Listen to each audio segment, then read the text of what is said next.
ಗುರುರ್ಬ್ರಹ್ಮ ಗುರುರ್ವಿಷ್ಣು ಗುರುರ್ದೇವೋ ಮಹೇಶ್ವರಃ ಗುರು ಸಾಕ್ಷಾತ್ ಪರಬ್ರಹ್ಮ ತಸ್ಮೈ ಶ್ರೀ ಗುರವೇ ನಮಃ.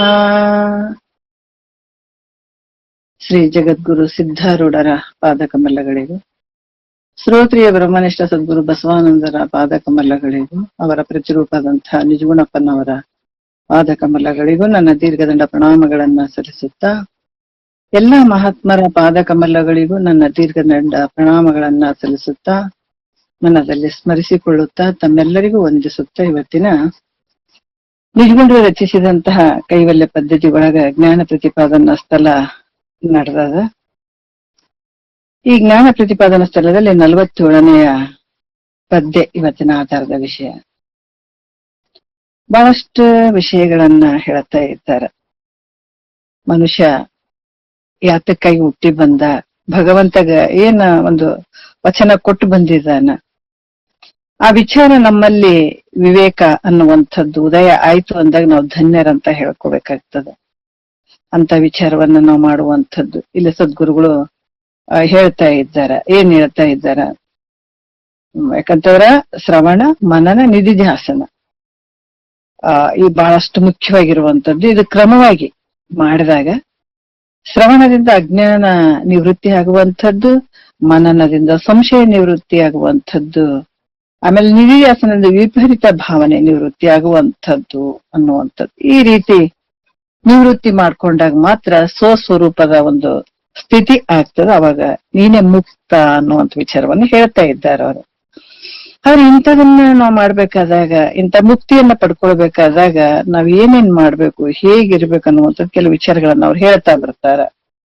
ಪರತರವೆನಿಸುವ ಮುಕುತಿಯನ್ನ ಐದುವ ಪರಿಯ ನರಸುವವನು ಈ ಶ್ರವಣಾದಿಗಳಿರವನು ಪಗಲಿರುಳು ಎನ್ನದೇ ಒಲುಮೆಯೋಳು ಪರಿಭಾವಿಸುತ್ತಿಹುದು ಅಂತ ಹೇಳ್ತಾರ.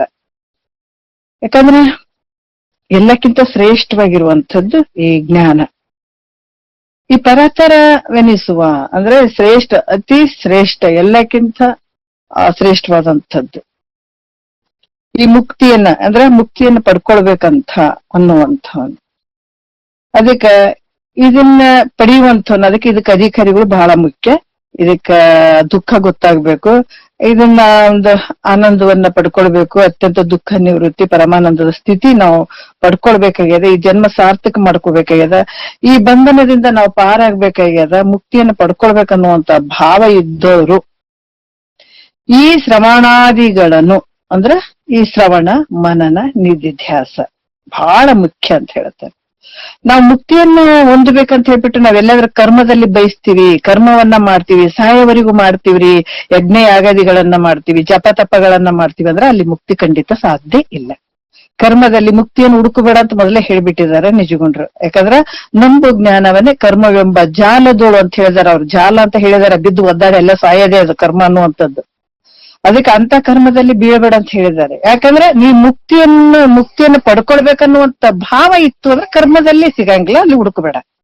ನೀ ಎಲ್ಲಿ ಬರ್ಬೇಕು, ಮುಕ್ತಿಯನ್ನು ಪಡ್ಕೊಳ್ಳೇಬೇಕು. ನಿನಗೆ ಭೋಗ ಭಾಗ್ಯಾದಿಗಳು ಸಿಗ್ಬೇಕಾಗಿತ್ತು ಅಂದ್ರೆ ಕರ್ಮದಲ್ಲಿ ಹುಡುಕು, ಬೇಡ ಅನ್ನಂಗಿಲ್ಲ. ನೀನು ಅಲ್ಲೇ ಇರು, ಅವೆಲ್ಲ ನಿನಗ್ ದೊರೀತಾವಿಲ್ಲ ಅಂತಿಲ್ಲ. ಆದ್ರೆ ಮುಕ್ತಿಯನ್ನ ಬಯಸುವಂತ ಮನಸ್ಸಿದ್ದಾಗ ಇಲ್ಲಿ ಕರ್ಮದಲ್ಲಿ ಹುಡುಕ್ಬೇಡ. ಯಾವಾಗ ಅಂದ್ರೆ ನೀನು ಜ್ಞಾನಕ್ಕೆ ಬರ್ಬೇಕಾಗ್ತದೆ, ಮುಕ್ತಿಯನ್ನು ಪಡ್ಕೊಳ್ಬೇಕಾದ್ರೆ ಜ್ಞಾನಕ್ಕೆ ಬರ್ಬೇಕಾಗ್ತದೆ. ಹಂಗಾಗಿ ಶ್ರವಣಾದಿಗಳು ಅಂದ್ರೆ ಶ್ರವಣ ಮನನ ನಿಧಿಧ್ಯಾಸ ಇವು ಮೂರು. ಹಗಲಿರುಳು ಎನ್ನದೆ ಅಂತ ಹೇಳಿದಾರ ಅವರು. ಹಗಲಿರುಳು ರಾತ್ರಿ ಅನ್ನೋದಲ್ಲ, ಹಗ್ಲಿ ಅನ್ನೋದಲ್ಲ. ಯಾವಾಗ ಪದೇ ಪದೇ ಪದೇ ಪದೇ ಈಗ ನಾವ್ ಹೆಜ್ಜೆ ನಡಿಬೇಕಾದಾಗ ನೋಡ್ರಿ, ಎಲ್ಲಾದ್ರೂ ಮಂತ್ರಾಲಯದ ದೇವಸ್ಥಾನಗಳಲ್ಲಿ ನಾವ್ ಹೆಜ್ಜೆ ನಮಸ್ಕಾರ ಅಂತ ಹೇಳ್ತಾರೆ. ಹೆಜ್ಜೆ ಇಟ್ಟ ಸರ್ತಿಗೆ ನಾವು ಭಗವಂತನ ನಾಮವನ್ನು ಉಚ್ಚಾರಣೆ ಮಾಡುವಂಥದ್ದು. ಒಂದು ಎಡಗಾಲಿಟ್ಟಾಗ ಆ ಭಗವಂತನ ನಾಮವನ್ನು ಉಚ್ಚಾರ ಮಾಡುವಂಥದ್ದು, ಇನ್ನೊಂದು ಹೆಜ್ಜೆ ಇಟ್ಟಾಗ ಭಗವಂತನ ನಾಮ ಉಚ್ಚಾರಣೆ ಮಾಡುವಂಥದ್ದು, ಹೇಳುವಂಥದ್ದು. ಹೇಳ್ತಾ ಅವರು ಏನು ಒಂದು ಭಾವ ಇಟ್ಕೊಂಡಿರ್ತಾರ, ಏನ್ ಬೇಡ್ಕೊಂಡಿರ್ತಾರ, ಆ ರೀತಿ ಹೋಗ್ತಿರ್ತಾರ. ಅದೇ ರೀತಿ ಇಲ್ಲಿ ಕೂಡ ಹಗಲಿರುಳು ಆ ರೀತಿ ಕ್ಷಣ ಅಂತನೂ ಅಲ್ಲ, ಕ್ಷಣಕ್ಕೂ ಆಮೇಲೆ ಹಗಲಿರುಳು ಬಿಡದೆ ಈ ಶ್ರವಣಾದಿಗಳನ್ನು ಪಗಲಿರುಳು ಎನ್ನದೆ ಅಂದ್ರ ರಾತ್ರಿ ಆಗ್ಯದ್ರಿ ಇದು ಆಗಂಗಿಲ್ಲ ಅನ್ನಂಗಿಲ್ಲ, ಅಗ್ಲಿ ಆಗ್ಯದ್ರಿ. ಅದಕ್ಕ ಮಹಾತ್ಮರು ಹೇಳ್ತಾರ, ನಿದ್ದೆ ಬಂದ್ಬಿಟ್ರೆ ಅವ್ರಿಗೆ ಒದ್ದಾಡ್ತಾರ. ನಾವ್ ಇವತ್ತು ನಿದ್ದೆ ಬಂದ್ರೆ ಸುಖ ಆಯ್ತಪ್ಪ, ಆರಾಮಾಗಿ ಮಲಗ್ಬೇಕಂತೀವಿ. ಆದ್ರ ಮಹಾತ್ಮರು ಹಂಗ್ ಮಾಡ್ಲಿಲ್ಲ. ನಿದ್ದೆ ಬಂದ್ರ, ಏನಮ್ಮ ನಿದ್ದೆ ಮಹಾಮಾಯೆ, ನೀನ್ ಸ್ವಲ್ಪ ದೂರ ಸರಿಯವ, ನನಗೆ ಇದಕ್ಕೆ ಅವಕಾಶ ಕೊಡಂತ ಬೇಡ್ಕೊಂತಿದ್ರಂತ ಮಹಾತ್ಮರು. ಈಗ ನಮ್ ನಿದ್ದೆ ಬರೋದು, ನಿದ್ದೆ ಬಂತಂದ್ರ ಆನಂದಪ್ಪ ಜಲ್ದಿ ಮಲಿಗ್ ಬಿಟ್ಟಿವ್ರಿ, ಇವತ್ ನಿದ್ದೆ ಬಂತಂತ ನಾವ್ ಹೇಳ್ತೀವಿ. ಆದ್ರ ಮಹಾತ್ಮರು ಒದ್ದಾಡಿದ್ರ, ನಿದ್ದೆ ಯಾಕೆ ಬರ್ತಾ ಇದೆ, ತಾಯಿ ನಿದ್ದೂರ ಇರು ಅಂತ ಹೇಳ್ತಿದ್ರು ಅವ್ರು. ನಿದ್ರೆ ಮಾತಾ ನೀನ್ ದೂರ ಇರು, ಮಹಾಮಾಯೆ ನೀನು ದೂರ ಇರವ, ನೀನು ಬರ್ಬೇಡ, ನನ್ನ ಸಾಧನೆಗೆ ಅಡ್ಡ ಬರ್ಬೇಡವ ಅಂತ ಹೇಳ್ತಾ ಇದ್ರು. ಅವ್ರು ಯಾವ ರೀತಿ ಮಾಡಿರ್ಬೇಕು ಮಹಾತ್ಮರು. ಅದಕ್ಕ ಅವ್ರೇನ್ ಹೇಳ್ತಾರ, ಒಲುಮೆ ಹೇಳು ಅಂತ ಹೇಳ್ತಾರ ಅವ್ರು. ಪ್ರೀತಿಯಿಂದ, ಪ್ರೇಮದಿಂದ. ಮತ್ತೆ ಎಂಥ ಒಂದು ವಿಚಾರ ಹೇಳ್ತಾರ ನೋಡ್ರಿ. ಯಾಕಂದ್ರೆ ಕಾಟಾಚಾರಕ್ಕೆ ನಾನು ಏನ ಕೇಳಕತ್ತೀನಿ ಮಾಡಕತ್ತೀನಿ ಅನ್ನುವಂಥದ್ದಲ್ಲ. ಬಹಳಷ್ಟು ಪ್ರೀತಿಯಿಂದ ಒಲುಮೆಯೋಳು ಇದನ್ನ ಪರಿಭಾವಿಸ್ತಿರುವುದು, ಅಂದ್ರೆ ವಿಚಾರ ಮಾಡ್ತಾ ಇರುವಂಥದ್ದು. ಈ ರೀತಿ ಮುಕ್ತಿಯನ್ನ ಪಡ್ಕೊಳ್ಬೇಕನ್ನುವಂಥವ್ನು ಈ ರೀತಿ ವಿಚಾರ ಮಾಡ್ಬೇಕು. ಯಾವಾಗ ದೊರಕಿತ್ತು, ಯಾವಾಗ ಸಿಕ್ಕಿತ್ತು, ಯಾವಾಗ ನಾನು ಅದಕ್ಕೆ ನಿಜಗೊಂಡ್ರೆ ಬಹಳ ಚಂದ ಹೇಳ್ಯಾರ. ಒಬ್ಬ ರಾಜರ್ರಿ ಅವ್ರು, ನಿದ್ರೆ ಬಾರದು ಪರಿಭವ, ದುಃಖ ಸಮುದ್ರವೆನಿಸುವ ಸಾಯಸವ ನೆನೆನೆನದು ಅಂತ ಹೇಳ್ತಾರ ಅವ್ರು. ಅಂದಾಗ ನನಗೆ ನಿದ್ರೆನೆ ಬರ್ತಾ ಇಲ್ಲ, ಯಾವಾಗ ಪಡ್ಕೊಂಡೆ, ಒಂದು ತುಳಿತ ಜಾಸ್ತಿ ಇರ್ಬೇಕು, ಇದನ್ನ ಪಡ್ಕೊಳ್ಬೇಕು, ನಾವ್ ತಿಳ್ಕೊಳ್ಬೇಕು, ಇದನ್ನ ಯಾವಾಗ ತಿಳ್ಕೊಂಡೇನು ಅನ್ನುವಂಥ ಒಂದು ಭಾವ ಆ ಮುಮುಕ್ಷತ್ರ ಇರ್ಬೇಕಾಗ್ತದ. ಮುಕ್ತಿಯನ್ನ ಪಡ್ಕೊಳ್ಬೇಕನ್ನುವಂತ ಒಬ್ಬ ಶ್ರೀಮಂತ ಏನಾದ್ರೂ ಪಡ್ಕೊಳ್ಬೇಕನ್ನುವಂಥ ಒಂದು ಶ್ರೀಮಂತನಾಗ್ಬೇಕನ್ನುವಂಥ ಭಾವದಲ್ಲಿ ಇವತ್ತೆಷ್ಟೋ ಜನ ನೋಡಿ ಹಗಲಿ ರಾತ್ರಿ ದುಡಿತಾರೆ. ದುಡ್ಡು ಬರ್ಬೇಕು, ನಾವು ಆನಂದವಾಗಿರ್ತೀವಿ, ಇದನ್ನೇ ಮಾಡ್ಬೇಕು, ಅದನ್ನೇ ಮಾಡ್ಬೇಕು.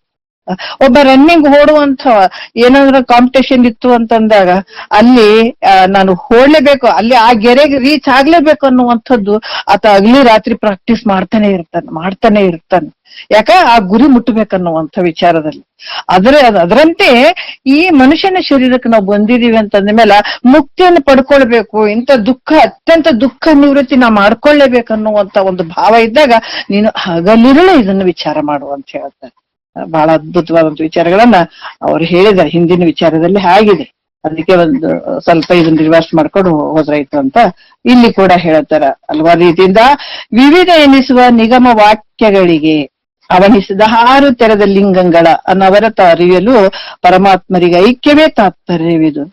ಭುವನೋತ್ತರವೆಂದು ಅವಧರಿಪುದೇ ಸುಶ್ರವಣ.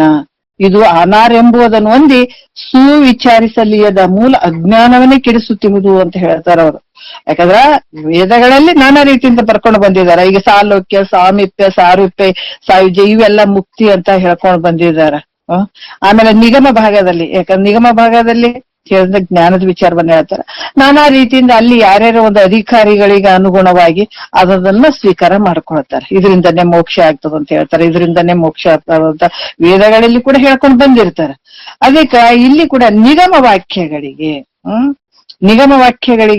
ಅಂದ್ರೆ ಕೆಲವೊಂದು ವಾಕ್ಯಗಳು, ಅದರಲ್ಲಿ ಹಲವಾರು ರೀತಿಯಿಂದ ವಾಕ್ಯಗಳು ಅದಾವ. ಅದಕ್ಕೆ ಇಲ್ಲಿ ಕೂಡ 6 ತೆರೆದ ಲಿಂಗಗಳ ಅನವರತ ಅಂದ್ರೆ 6 ತಿಂಗಳು 6 ತೆರೆದ ಷಡ್ಲಿಂಗ ಪೂರ್ವಕವಾಗಿ ಇರುವಂತದ್ದು ಮೊನ್ನೆ ವಿಚಾರದಲ್ಲಿ ಬಂದಿದೆ ಇವು. ಯಾಕಂತಂದ್ರೆ ಇಲ್ಲಿ ಉಪಕ್ರಮ, ಉಪಸಂಹಾರ, ಇಲ್ಲಿ ವಿಚಾರಗಳು ಬಂದಿದಾವ. ಫಲ, ಅಪೂರ್ವತ, ಅರ್ಥಪತ್ತಿ, ಉಪಪತ್ತಿ ಅನ್ನುವಂತ 6 ತೆರೆದ ಲಿಂಗಗಳು. ಇವನ್ನ ತಿಳ್ಕೊಳ್ಬೇಕಾಗ್ತದೆ. ಮುಖ್ಯವಾಗಿ ತಿಳ್ಕೊಂಡು ಅಲ್ಲಿ ಏನಾಗ್ತದ್ರ ಪರಮಾತ್ಮರಿಗೆ ಐಕ್ಯರವೆ, ಅಂದ್ರೆ ಜೀವ ಮತ್ತೆ ಪರಮಾತ್ಮ ಎರಡು ಬೇರೆ ಅಲ್ಲ ಅನ್ನುವಂಥದ್ದು ತಿಳ್ಕೊಳ್ಳುವಂಥದ್ದು ವಿಚಾರ ಇದು. ಆದ್ರೆ ಈ ಜ್ಞಾನ ಹೇಗಿದೆ ಅಂತಂದ್ರೆ 14 ಲೋಕಗಳು ಏನದಾವ, 14 ಲೋಕಗಳಲ್ಲಿ ಶ್ರೇಷ್ಠವಾದಂತ ಇದು ಜ್ಞಾನ. ಅದಕ್ಕೆ ಹೇಳ್ತಾರ, ಮೊದಲ ಕಿಂಕರ ಭಾವದಿಂದ ಕೇಳ್ತಾ ಇರುವಂತ ಮುಮುಕ್ಷು ಏನಾಗ್ತಾನೆ, ಕಿಂಕರ ಭಾವ ಹೋಗಿ ಶಂಕರನಾಗ್ಬಿಡ್ತಾನ ಇದ್ರಲ್ಲಿ. ಯಾಕ 14 ಲೋಕಗಳ ಒಡೆಯ ಆಗ್ತಾನಿತ್ತ. ಅಷ್ಟೊಂದು ಉತ್ಕೃಷ್ಟವಾದಂತ ಈ ಜ್ಞಾನ ಇದು. ಯಾಕಂದ್ರೆ 14 ಲೋಕಗಳಲ್ಲಿ ಕಿಂತ ಇದು ಬಹಳ ಶ್ರೇಷ್ಠವಾಗಿರುವಂತದ್ದು. ಇದನ್ನ ಆ ರೀತಿ ತಿಳ್ಕೊಂಡು ಅವಧರಿಪುದೇ, ಇದು ಸುಶ್ರವಣ, ಇದನ್ನ ತಿಳ್ಕೊಳ್ಳುವಂಥದ್ದು ಬಹಳ ಮುಖ್ಯ. ಇದಕ್ಕೆ ಸುಶ್ರವಣ ಅಂತ ಹೇಳ್ತಾರೆ. ಅವಾಗ ನಾನು ಆರಂಭುವುದನ್ನು ಹೊಂದಿ ನಾನು ಯಾರಿದ್ದೀನಂತ ಅಲ್ಲಿ ಗೊತ್ತಾಗ್ತದಲ್ಲ. ಈ ತರ ಶ್ರವಣ ಮಾಡ್ತಾ ಹೋದಾಗ ನಾನು ಯಾರಿದ್ದೀನಿ ಅನ್ನುವಂಥದ್ದನ್ನು ಹೊಂದಿ ಇದು ಸುವಿಚಾರಿಸಲಿಯದ ಅಂದ್ರೆ ವಿಚಾರ ಮಾಡ್ಲಿಕ್ಕೆ ಬಾರದೇ ಇರುವಂತ ಒಂದು ಮೂಲ ಅಜ್ಞಾನವನ್ನೇ ಇದು ಹೋಗ್ತದೆ. ಇದರಿಂದ ಹೋಗ್ತದೆ. ಸುಶ್ರವಣದಿಂದ ನಾನು ಯಾರಿದ್ದೀನಿ ಅಂತ ಗೊತ್ತಾಯ್ತು ಅಂದಾಗ ನಿನ್ನಲ್ಲಿರುವಂತ ಮೂಲ ಅಜ್ಞಾನ ಅಲ್ಲಿ ಹೋಗ್ಬಿಡ್ತದ ಅನ್ನುವಂತ ವಿಚಾರವನ್ನ ಮೊನ್ನೆ ಹೇಳಿದೆ. ಯಾಕಂದ್ರೆ ಒಂದ್ ಸ್ವಲ್ಪ ಹೆಚ್ಚು ಕಮ್ಮಿ ಆಯ್ತು, ನಾ ಊರ್ ಕಡೆ ಬಂದಿದ್ದೀನಿ, ಸ್ವಲ್ಪ ಹೆಚ್ಚು ಕಮ್ಮಿ ಆಗ್ತದ. ಯಾವಾಗ ಟೈಮ್ ಸಿಗ್ತದ ಅವಾಗ ಮಾಡೋಣ ಅನ್ಕೊಂಡಿದ್ದೀನಿ. ಈಗ ಎರಡನೆಯ ನುಡಿಯಲ್ಲಿ ಹೇಳ್ತಾರೆ, ತನ್ನನ್ನು ಪರದಿಂದ ಅನ್ಯವೆನಲು ತನಗನ್ಯತೆಯಹುದು ಪೆರತೆಯದರಿಂ ಜಾಡ್ಯಂ ನಿಜವು ಈ ಘಟದಂತೆ ಎಂಬ ಅನುಮಾನಂ ನೆರೆದು ಉಪಮೆಗಳ ಚೆನ್ನೆಸೆವಂತಾರ ಇವುದೇ ಮನನ ವಿದುನ್ನತ ಪರವು ಆನೋ ಬಳಿಕಲ್ಲವೋ ಎನ್ನುತ್ತಾ ಮಿಹ ಸಂಶಯವನ್ನು ತೊಲಗಿಸಿ ಮನ್ನಣೆ ಕೊಡುತ್ತಿಹುದು ಅಂತ ಎರಡನೇ ನುಡಿಯಲ್ಲಿ ಹೇಳುತ್ತಾರೆ. ಈ ಮನನದ ಒಂದು ವಿಚಾರವನ್ನ ಇಲ್ಲಿ ಹೇಳ್ತಾರೆ. ಯಾಕಂದ್ರ ಶ್ರವಣ ಹೀಗ್ ಮಾಡ್ಬೇಕನ್ನುವಂಥದ್ದು ಕೂಡ ಹೇಳ್ತಾರ. ಯಾಕಂದ್ರ ಇಲ್ಲಿ ಗುರು ಕೂಡ ಬಹಳಷ್ಟು ಆ ಶಕ್ತಿ ಉಳ್ಳಂತ ಗುರುನು ಇರ್ಬೇಕು, ಆ ತಾಕತ್ತು ಉಳ್ಳಂತ ಶಿಷ್ಯನೂ ಇರ್ಬೇಕು. ಗುರು ಕೂಡ ಅಷ್ಟೇ ಅದ್ಭುತವಾಗಿ ತಿಳಿಸ್ಬೇಕಿಲ್ಲಿ. ಯಾಕಂತಂದ್ರ ಹೇಗಿರ್ಬೇಕಂದ್ರೆ ಶಿಷ್ಯನ ಅಂತಃಕರಣಕ್ಕೆ ಮುಟ್ಟು ಹಾಗೆ ಹೇಳ್ಬೇಕು. ಆ ಕೇಳ್ತಾ ಇರ್ಬೇಕಾದಾಗ ಏನಾಗ್ಬೇಕು ಅಂತ ಹೇಳ್ತಾರಂತಂದ್ರೆ ಶಿಷ್ಯನ ಭಾವ ಅರಳಬೇಕು. ಆ ರೀತಿ ಸದ್ಗುರು ಹೇಳ್ಬೇಕು. ನೋಡ್ರಿ ಹೆಂಗಂತಂದ್ರ ಯಾವ್ದೇ ವಿಚಾರ ಆಗ್ಲಿ ತಿಳಿವಂಗ ಹೇಳುವಂಥದ್ದು ಬಹಳ ಮುಖ್ಯ. ಗುರುಗಳಾದಂಥವ್ರು ತಿಳಿವಂಗ ಹೇಳುವಂಥದ್ದು ಬಹಳ ಮುಖ್ಯ ಅಂತ ಹೇಳ್ತಾರೆ. ಯಾಕಂತಂದ್ರ ಕೆಲವೊಂದು ವಿಚಾರ ನೋಡ್ರಿ, ನಮ್ಗ ಪೊಲಿಟಿಕಲ್ ಸೈನ್ಸ್ ಪಾಠ ಮಾಡ್ಬೇಕಾದಾಗ ಎಷ್ಟೋ ಸರ್ಗಳು ಬಂದು ಹೇಳ್ತಿದ್ರು, ನಮ್ಗೆ ಏನನ್ನ ಅಷ್ಟು ಅರ್ಥ ಆಗ್ತಾನೆ ಇರ್ಲಿಲ್ಲ. ಪ್ರಿನ್ಸಿಪಲ್ ಒಂದ್ಸಲ ಕ್ಲಾಸಿಗೆ ಅಟೆಂಡ್ ಮಾಡಿಬಿಟ್ಟು ಅವಾಗ ಒಂದು ಸಬ್ಜೆಕ್ಟ್ ಹೇಳಿದ್ರೆ, ಯಾವ್ದು ಪೊಲಿಟಿಕಲ್ ಸೈನ್ಸ್ ದಾಗ ಒಂದು ಸಂವಿಧಾನ ಅಂದ್ರೆ ಏನು ಅಂತ, ಅದನ್ನ ಅವ್ರು ಎಷ್ಟು ಚಂದ ಹೇಳಿದ್ರ, ಸಂವಿಧಾನ ಅನ್ನೋದು ಒಂದು ಗ್ರಂಥ ಅನ್ನುವಂಥದ್ದು ಅದನ್ನ ಎಷ್ಟು ಚೆನ್ನಾಗಿ ಎಕ್ಸ್ಪ್ಲೇನ್ ಮಾಡಿದ್ರ ಅಂತಂದ್ರೆ ಅದು ಇವತ್ತಿಗೂ ಮರಿಲಿಕ್ಕೆ ಆಗಂಗಿಲ್ಲ. ಯಾಕಂದ್ರ ಹೇಳುವಂತ ಗುರು ಕೂಡ ಹೆಂಗಿರ್ಬೇಕಂದ್ರ ಶಿಷ್ಯನ ಭಾವ ಅರಳಬೇಕು, ಶಿಷ್ಯನಲ್ಲಿರುವಂತ ಅಂತಃಕರಣದಲ್ಲಿರುವಂತ ಸಂಶಯ ನಿವೃತ್ತಿ ಆಗ್ತದೆ. ಆ ರೀತಿ ಹೇಳುವಂಥದ್ದು ಬಹಳ ಮುಖ್ಯ ಆಗ್ತದೆ. ಅದೇ ಪ್ರಕಾರ ಶಿಷ್ಯ ಕೂಡ ಅಂತಃಕರಣವನ್ನ ಶುದ್ಧವಾಗಿ ಇಟ್ಕೊಂಡು ಆ ಗುರುವಾಕ್ಯವನ್ನ ಸ್ವೀಕಾರ ಮಾಡುವಂತ ಭಾವ ಕೂಡ ಅಷ್ಟೇ ಮುಖ್ಯ ಆಗಿರ್ತದೆ ಇಲ್ಲಿ. ಹಂಗಾಗಿ ಇಲ್ಲಿ ನಮ್ಗ ಅದೇನು ಅವ್ರೇನು ಹೇಳ್ತಾರ, ನಾವೇನ್ ಕೇಳ್ತೀವಿ, ನಮಗ್ ತಿಳಿದೇ ಇರುವಂಗ ಆಗ್ಬಿಟ್ರೆ ಅದ್ ಹೆಂಗಾಗ್ತದ ಕೇಳಕ, ಮತ್ತಿಲ್ಲಿ ಮನನ ಮಾಡಕ್ ಸಾಧ್ಯ ಆಗ್ತದೆ ಅಂತಂದ್ರೆ ಇಲ್ಲ.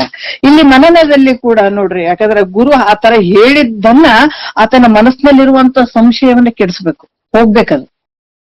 ಆ ರೀತಿ ಗುರು ಹೇಳಿರ್ಬೇಕಾಗ್ತದ. ಇಲ್ಲೇನ್ ಹೇಳ್ತಾರ, ತನ್ನನ್ನು ಅಂದ್ರೆ ಯಾರು?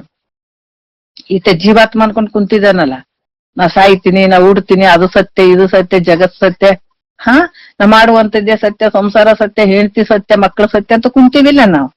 ಅದಕ್ಕ ಈತಿಗೇನ್ ಹೇಳ್ತಾರೆ, ತನ್ನನ್ನು ಅಂತ ಹೇಳಿದ. ತನ್ನನ್ನು ಪರದಿಂದ ಅನ್ಯವೆನಲು ಅಂದ್ರ ಯಾವಾಗ ನನ್ನ ಬಿಟ್ಟು ಪರಮಾತ್ಮ ಬೇರೆ ಇದ್ದಾನ, ಪರದಿಂದ ಅನ್ಯವೆನ್ನಲು ಅಂತ ಹೇಳ್ತಾರೆ. ಯಾಕಂದ್ರ ನಾನ್ ಬೇರೆ, ಪರಮಾತ್ಮ ಬೇರೆ, ಪರಮಾತ್ಮನಿಂದ ನಾನು ಬೇರೆನೆ ಇದ್ದೀನಿ ಅಂತ ಅಂದಾಗ ಅದಕ್ಕೆ ಹೇಳ್ತಾರ, ತನಗ ಅನ್ಯತೆಯಹುದು, ತನಗ ಬೇರೆನೆ ಇದ್ದಾನ ಪರಮಾತ್ಮ ನನ್ನಿಂದ ಅಂತ ಅನ್ನುವಂಥದ್ದು, ಭಿನ್ನವಾಗಿದ್ದಾನ ಅನ್ನುವಂಥದ್ದು.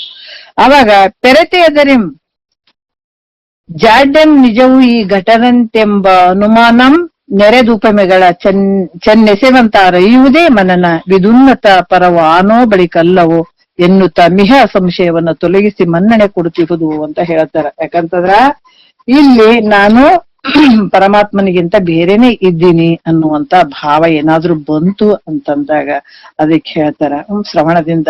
ಏನು ಈ ಶ್ರವಣದಿಂದ ಈ ಮನಸ್ಸಿನಾಗ ಏನಾಗ್ಯದ ಅಂತಂದ್ರ ದೊಡ್ಡ ಕೆಲಸ ಅದೀಗ. ಶ್ರವಣ ಏನ್ ಮಾಡಿಬಿಟ್ಟಿದಾನ, ಆದ್ರ ಮನಸ್ಸಿನಲ್ಲಿರುವಂತ ಸಂಶಯ ಹೋಗ್ಬೇಕಾದ್ರ ಸದ್ಗುರು ಹೇಳಿದಂತ ವಾಕ್ಯವನ್ನ ನಂಬಬೇಕು. ನಂಬುವಂಥದ್ದು ಬಹಳ ಮುಖ್ಯ ಅದೆಲ್ಲ. ಯಾಕಂತಂದ್ರ ನಂಬದೇ ಇದ್ದಾಗ ಇದು ಕೆಲಸ ಆಗಂಗಿಲ್ಲ, ನಂಬಲೇಬೇಕು. ಸದ್ಗುರು ನೀನ್ ಪರಬ್ರಹ್ಮ ಸ್ವರೂಪ ಇದ್ದೀಯ ಅಂತಂದಾಗ ಅದನ್ನ ನಂಬಲೇಬೇಕಾಗ್ತದೆ. ಹಂಗಾಗಿ ಶ್ರವಣದಿಂದ ಆದಂಥದ್ದು ಏನ್ ಶ್ರವಣ ಮಾಡಿದಾನೆ ಸದ್ಗುರುನಾಥ ಹೇಳಿದಾನ, ವಿಚಾರಗಳನ್ನ ತಿಳಿಸಿದಾನ, ಶೆಡ್ಲಿಂಗ್ ಪೂರ್ವಕವಾಗಿ ತಿಳ್ಕೊಂಡಿದಾನ, ಆದ್ರ ಮನನದಲ್ಲಿ ದೊಡ್ಡ ಕೆಲಸ ಆಗ್ತದ. ಯಾಕಂದ್ರೆ ಅದ್ ತಿಳ್ಕೊಂಡದನ್ನ ಅರಗಿಸ್ಕೊಳ್ಬೇಕಲ್ಲ. ಬರೇ ಊಟ ಮಾಡಿರ್ತೀವಿ, ಆದ್ರೆ ನಮ್ಗ ಅರಗಿಸ್ಕೊಳ್ಳುವಂತ ತಾಕತ್ತು ಕೂಡ ಇರ್ಬೇಕಾಗ್ತದ. ಸುಮ್ನೆ ಏನೇನೋ ತಿಂದು ಬಿಟ್ರೆ ಆಗ್ತದೇನೋ ಅಂತಂದ್ರೆ ಆಗಂಗಿಲ್ಲ. ಯಾಕಂದ್ರ ನಾವು ಊಟ ಮಾಡಿದಂತ ಅರಗಿಸ್ಕೊಳ್ಳುವಂತ ಶಕ್ತಿನೂ ನಮ್ಮಲ್ಲಿ ಇರ್ಬೇಕಾಗ್ತದ. ಅದ್ರಂಗ ಇಲ್ಲಿ ಕೂಡ ಶ್ರವಣವನ್ನು ಮಾಡಿಬಿಟ್ಟಿದಾನ, ಆದ್ರೆ ಈ ಮನನದ ಕಾಲಕ್ಕ ಮನಸ್ಸನ್ನ ಏನಂತಾರ ಆ ನಂಬುವಂತ ಭಾವ ಬರ್ಬೇಕು ಆ ಮನಸ್ಸಿಗೆ. ಯಾಕಂದ್ರ ಕೆಲವು ಸಲ ಆ ಮನಸ್ಸು ಕೂಡ ನಾನಾ ರೀತಿಯಿಂದ ಒಯ್ದಾಡ್ತಾ ಇರ್ತದಲ್ಲ, ಆ ಮನಸ್ಸಿಗೆ ವಿಚಾರವನ್ನ ಇದು ಸತ್ಯ ಅಂತ ಹೇಳ್ಕೊಂಡು ಅದನ್ನ ನಂಬುವಂಥದ್ದು ಬಹಳ ಮುಖ್ಯ ಇರ್ತದೆ. ಅದಕ್ಕೆ ಶ್ರವಣದಿಂದ ಜನ್ಯವಾದ ಈ ಅರ್ಥವನ್ನ ಯಾಕಂದ್ರ ಇಲ್ಲಿ ಅದನ್ನ ನಿರ್ಧಾರ ಮಾಡುವಂಥದ್ದು, ಇದು ಹೌದೋ ಅಲ್ಲ ಅನ್ನುವಂಥದ್ದು.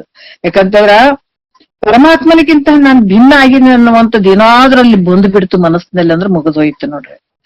ಪರಮಾತ್ಮನೇ ಬೇರೆ ನಾನೇ ಬೇರೆ ಅನ್ನುವಂತ ಭಾವ ಏನಾದ್ರೂ ಪರಮಾತ್ಮ ನನಗಿಂತ ಭಿನ್ನ ಅದನಂತ ಹೇಳಿದ್ರ ಅದು ಯಾಕಂತಂದ್ರ ಬಹಳಷ್ಟು ಅನರ್ಥಗಳಾಗ್ಬಿಡ್ತಾವ. ಸದ್ಗುರು ಹೇಳಿದಂಥದ್ದನ್ನ ಕೇಳದೇ ಇದ್ದು ಮನಸ್ಸು ನಾನು ಹೆಂಗ್ ಪರಮಾತ್ಮ ಆಗ್ತೀನಿ ಅನ್ನುವಂತ ಈ ಸಂಶಯ ಭಾವ ಏನಾದ್ರೂ ಬಂತು, ಪರಮಾತ್ಮ ನನಗಿಂತ ಅನ್ಯ ಅದಾನಂತ ಅನ್ನುವಂತ ಭಾವ ಬಂತು ಅಂದ್ರೆ ಬಹಳಷ್ಟು ಅದು ಅನುಭವಕ್ಕೂ ಕೂಡ ವಿರೋಧ ಆಗ್ತದ. ಅದಕ್ಕ ಪರಮಾತ್ಮ ತನಗಿಂತಲೂ ಭಿನ್ನ ಆಗಿದಾನ, ಬೇರೆ ಆಗಿದಾನ ಅನ್ನುವಂಥ ವಿಚಾರ ಏನಾದ್ರೂ ಬಂದ್ರ ನೋಡ್ರಿ, ಅದಕ್ಕ ಆ ಪರಮಾತ್ಮ ಏನಾದ್ರೂ ಘಟದಂತೆ ಪ್ರತ್ಯಕ್ಷ ಪ್ರತೀತಿ ಆಗುವಂತ ಘಟದಂತೆ ಹೆಂಗಂದ್ರೆ ಜಡತ್ವ ಬರ್ತದ. ಈ ಜಗತ್ತು ಸತ್ಯ ಅನ್ಸಕ್ ಶುರು ಆಗ್ಬಿಡ್ತದೆ, ಇಲ್ಲಿ ಅಜ್ಞಾನ ಮತ್ತೆ ಶುರು ಆಗ್ಬಿಡ್ತದೆ. ಹೆಂಗಂದ್ರ ಪರಮಾತ್ಮ ನನಗಿಂತ ಬೇರೆ ಅದನಂತ ಅಂದಾಗ ಈ ಜಗತ್ತು ಸತ್ಯ ಐತೆ ಅಂತ ಅನ್ನುವಂತ ಭಾವ ಅಲ್ಲಿ ಬರ್ತದೆ. ಹಂಗಾಗಿ ಚೈತನ್ಯ ರೂಪನದಂಥ ತನ್ನನ್ನು ಜಡವಾಗಿ ತಿಳಿಯೋದು ಇದು ಹೆಂಗಾಗ್ತದಪ್ಪ ಅಂತಂದ್ರ ಆ ಅನುಭವಕ್ಕೂ ಕೂಡ ವಿರೋಧ ಆಗ್ತದೆ. ಹಂಗಾಗಿ ಇಲ್ಲಿ ಕೂಡ ಈ ಚೈತನ್ಯ ರೂಪನ ತಾನು ಇರುವಂತವನು, ಯಾಕಂದ್ರೆ ದೃಶ್ಯವಾಗಿ ತಿಳಿಯುವಂಥದ್ದು ಜಗತ್ತು. ಈ ರೀತಿಯಾಗಿ ತನಗಿಂತ ಪರಮಾತ್ಮ ಬೇರೆ ಇದ್ದಾನ ಅಂತಂದ್ರು ಕೂಡ ಇಲ್ಲಿ ಆತ ಘಟದಂತೆ, ಯಾಕಂದ್ರೆ ಪರಮಾತ್ಮನಾದ್ರೂ ಕೂಡ ಈ ಘಟದಂತೆ ಜಡದಿಂದ ಇದ್ದಾನೇನೋ ಅಂತ ಅನ್ಬೇಕಾಗ್ತದ. ಜಡನಾದ್ರ ಮತ್ತೆ ಈ ಸರ್ವಜ್ಞತ್ವದ ಎಲ್ಲದಕ್ಕೂ ಅನುಭವಕ್ಕೆ ವಿರೋಧ ಆಗ್ತದ. ಯಾಕಂದ್ರೆ ಪರಮಾತ್ಮನೇ ಬೇರೆ ಅದನ್ನ ನಾನೇ ಬೇರೆ ಇದ್ದೀನಿ ಅನ್ನುವಂತ ಭಾವ ಬಂದು ಬಿಟ್ಟಾಗ ಇಲ್ಲಿ ಏನಾಗ್ತದ ಅಂತಂದ್ರ ಆ ಸರ್ವಜ್ಞತ್ವಾದಿ ಯಾಕಂತಂದ್ರ ಈ ಪರಮಾತ್ಮ ಹೆಂಗಿದಾನ ಸರ್ವಜ್ಞತ್ವಾದಿಯಿಂದ ಕೂಡಿದಾನ, ಅದೆಲ್ಲ ಅನುಭವಕ್ಕೆ ವಿರೋಧ ಆಗ್ತದೆ.